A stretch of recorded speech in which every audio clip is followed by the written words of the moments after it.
إن الله وملائكته يصلون على النبي يا أيها الذين آمنوا صلوا عليه وسلموا تسليما.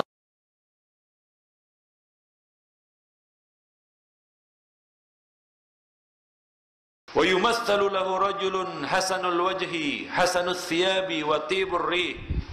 Lalu akan didatangkan kepadanya, akan diwujudkan kepadanya seorang laki-laki yang elok wajahnya, yang bagus pakaiannya dan wangi aromanya. Fayaqul, laki-laki ini akan berkata kepadanya, abshir billadzi yasurruk, sambutlah kabar gembira yang akan membuat kamu senang. Abshir biridwanin minallah wa jannatin fiha na'imun mukim, sambutlah kabar gembira yaitu ridha Allah dan surga-surga yang di dalamnya terdapat kenikmatan yang abadi, kenikmatan yang tetap. Hadza yaumukal ladzi kunta tu'ad, inilah hari yang telah dijanjikan bagi kamu. Fayaqulu lahu wa anta basyarakallah, maka hamba itu mengatakan, membalas perkataan tadi, anta basyarakallahu bi khairin, sungguh Allah Subhanahu wa taala, semoga Allah Subhanahu wa taala juga memberikan kabar gembira yang baik untuk kamu. Man anta, siapakah kamu? Ya, jadi orang ini, hamba mukmin ini bertanya, siapa kamu? Fawajhukal ladzi yaji'u bil khair, wajahmu adalah wajah yang mendatangkan kebaikan. Ya, jadi ada di sana wajah, kalau kita lihat ini mendatangkan kebaikan. Ya, itu di dunia ya. Kadang-kadang kita lihat ada wajah datang, kita lihat berpapasan dengan kita lihat ini ada kebaikan. Nah, di sana ada wajah yang mendatangkan keburukan. Masam, berkerut, wah ini kan mendatangkan keburukan. Nah, ini wajah laki-laki ini wajah yang berseri. Maka dia mengatakan, siapa kamu? Wajahmu adalah wajah orang yang mendatangkan kebaikan. Maka dia pun mengatakan, ana amaluka saleh, aku adalah amal solehmu. Jadi amal soleh kita akan diwujudkan nanti oleh Allah dalam bentuk seorang laki-laki yang baik wajahnya, baik pakaiannya, bagus pakaiannya, dan harum aromanya. Itu tidak lain dan tidak bukan adalah amal soleh kita. Jadi semakin banyak amal soleh kita, semakin baik ya laki-laki ataupun pelayan yang akan menemani kita nanti di alam kubur. Ikhwani fiddin ma'asyiral muslimin, wallahi ma alimtuka illa kunta sari'an fi ta'atillah wa bati'an fi ma'siyatillah fajazaqallahu khairan. Maka laki-laki itu yang tidak lain tidak bukan adalah amal solehnya akan berkata kepadanya, demi Allah, aku tidak mengetahui kamu ini kecuali orang yang bersegera, sari'an, cepat, fi ita'atillah, di dalam menaati Allah, bati'an, lambat, di dalam bermaksiat kepada Allah Subhanahu wa taala. Fajazakallahu khairan, semoga Allah membalas kamu dengan kebaikan. Nah, itu hamba mukmin.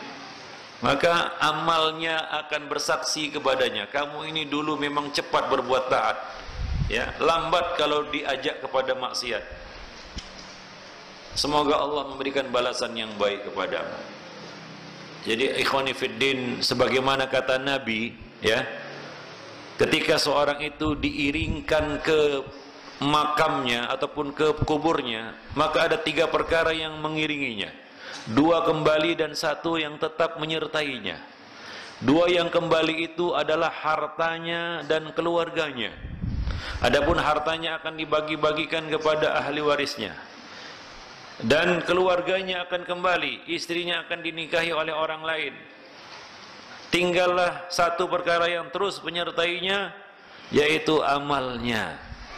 Kalau amalnya amal soleh akan diwujudkan dalam bentuk laki-laki yang disebutkan di dalam hadis tadi. Bagus wajahnya, elok wajahnya, bagus pakaiannya, harum aromanya. Kalau kita ditemani dengan orang seperti ini, nyaman kita, ya. Harum baunya, kita pun enak dekat dengannya. Elok pakaiannya, kita tidak risih berada di dekatnya. Bagus pula wajahnya. Tapi kalau ditemani oleh orang yang jelek, buruk rupa, bau dan kotor pakaiannya, kita pun enggan untuk dekat dengannya.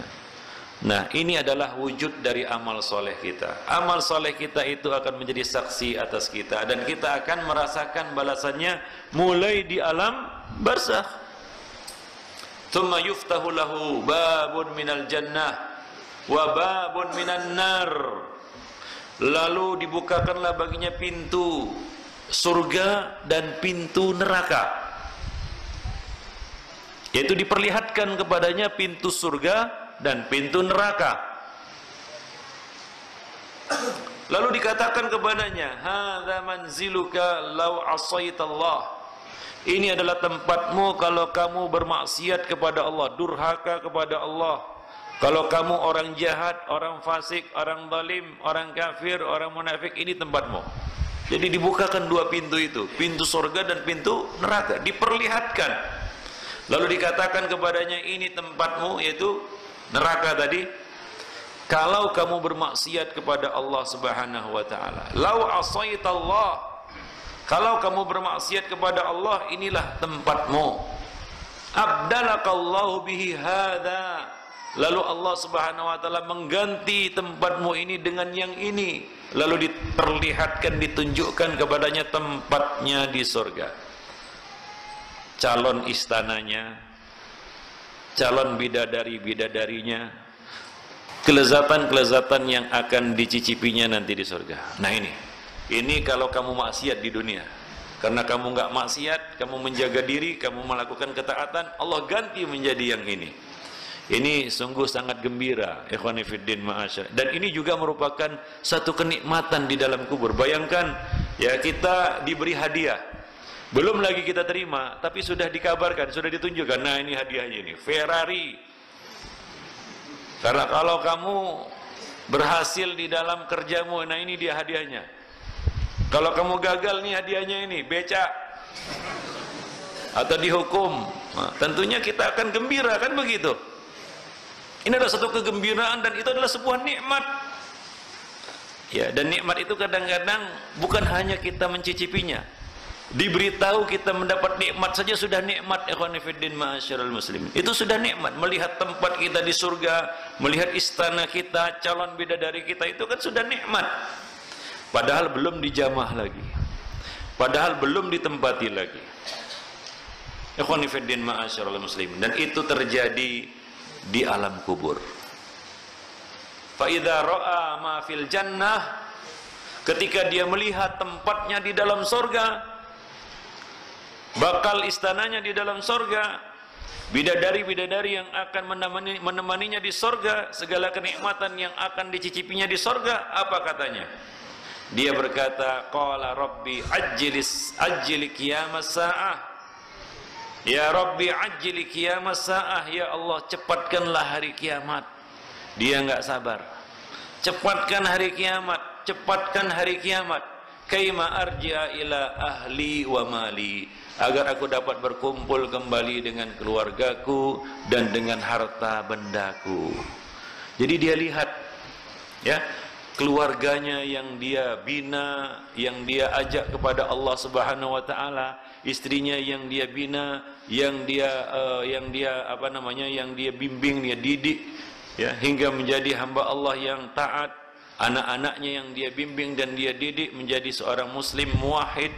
Dia akan lihat itu, dia akan lihat bagaimana gambaran kehidupannya nanti di surga, berkumpul kembali dengan istri-istrinya, dengan anak-anaknya yang saleh dan salehah, dengan istrinya yang salehah, dengan orang-orang karib kerabatnya yang saleh, buah dari, ya, kita katakan perjuangannya dan dakwahnya.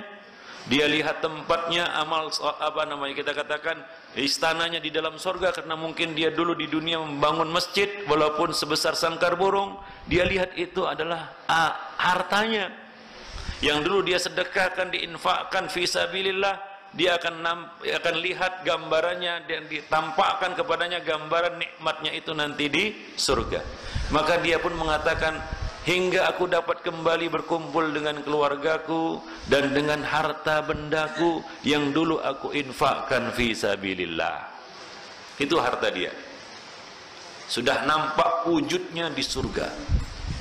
Ikhwani fiddin ma'asyiral muslimin. Maka dari itu, kalau kita berkaca kepada generasi salaf kita, malu kita. Para sahabat yang berinfak itu enggak takut miskin dan memang ingin jadi miskin. Ya, memang ingin jadi miskin. Abu Bakar seluruh hartanya habis untuk dinafkahkan fisabilillah, memang miskin. Bayangkan semua harta selesai, tapi Abu Bakar bukan orang yang malas mencari harta. Jatuh miskin, cari lagi, berusaha lagi, cari yang halal. Tujuannya apa? Kalau sudah kaya, disedekahkan lagi. Miskin lagi, nggak mengapa, cari lagi.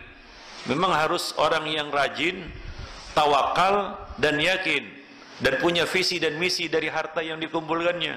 Nggak takut miskin. Ikhwani fiddin ma'asyiral muslimin. Bukan berarti nggak boleh kaya. Nah, kalau hidup seperti ini memang jantungan kalau kita. Apa? Jantungan. Ya, orang kaya kan yang paling ditakutinya kan miskin. Orang miskin kalau sudah miskin putus asa, malas, kan begitu. Nah, ini kita. Para salaf dulu, coba lihat gambaran para sahabat dahulu. Nggak takut miskin dan nggak lupa ketika jadi orang kaya. Ikhwan fillah. Maka semakin banyak investasi kita untuk akhirat, maka kita akan semakin gembira dan bahagia ketika kita melihat gambaran wujudnya nanti di alam barzakh. Maka dia akan mengatakan, kaima arji ila ahli wa mali, agar aku kembali berkumpul dengan keluargaku, aku berkumpul dengan harta bendaku itu, dengan hartaku itu. Fayuqalu lahu, lalu dikatakanlah kepadanya, uskun, diamlah kamu di sini dulu. Untuk sekarang lihat saja dulu. Ya, faqal, ya, kemudian dikatakan kepadanya, nam naumatal arus. Sekarang silakan kamu tidur seperti tidurnya orang atau pengantin pada malam pertama. Ya, seperti tidurnya seseorang di malam pertama. Ya, malam pengantin. Ya, itu kan nyenyak itu, nyaman, nggak mikir apa-apa kan begitu, lupa semuanya. Itu kan malam pertama. Ya. Nggak ingat hutang kan gitu ya, nggak ingat apa-apa. Pokoknya malam pertama itu tidurnya paling nyenyak. Seperti tidur seperti itu. Ikhwani fiddin ma'asa. Nam naumatal harus. Silakan kamu tidur seperti tidurnya seorang pengantin di malam pertama. Nah, inilah dia, ya, yang akan dialami oleh seorang hamba mukmin, ikhwani fiddin ma'asyiral muslimin, di dalam perjalanannya menuju kampung halamannya, yaitu surga. Bagaimana hamba kafir, bagaimana hamba fasik, hamba munafik, insyaallah pada pertemuan yang selanjutnya akan kita lanjutkan cerita kita ini. Ya, nanti kita lanjutkan tentang hari kiamat satu demi satu. Jadi agak lebih panjang dari apa yang sudah kita jelaskan sebelumnya. Wallahu a'lam bishawab. Demikian saja para ikhwan sekalian. Mudah-mudahan bermanfaat bagi kita semua. Mohon maaf karena pada malam ini mungkin tidak ada pertanyaan. Ya, karena sudah larut malam. Ya, mudah-mudahan di dalam kesempatan lain kita dapat bertemu kembali, ya, dan meneruskan pembicaraan kita ini. Subhanakallah wa bihamdik, asyhadu an la ilaha illa ant, wa astaghfiruka wa atubu ilaik. Wassalamualaikum warahmatullahi wabarakatuh.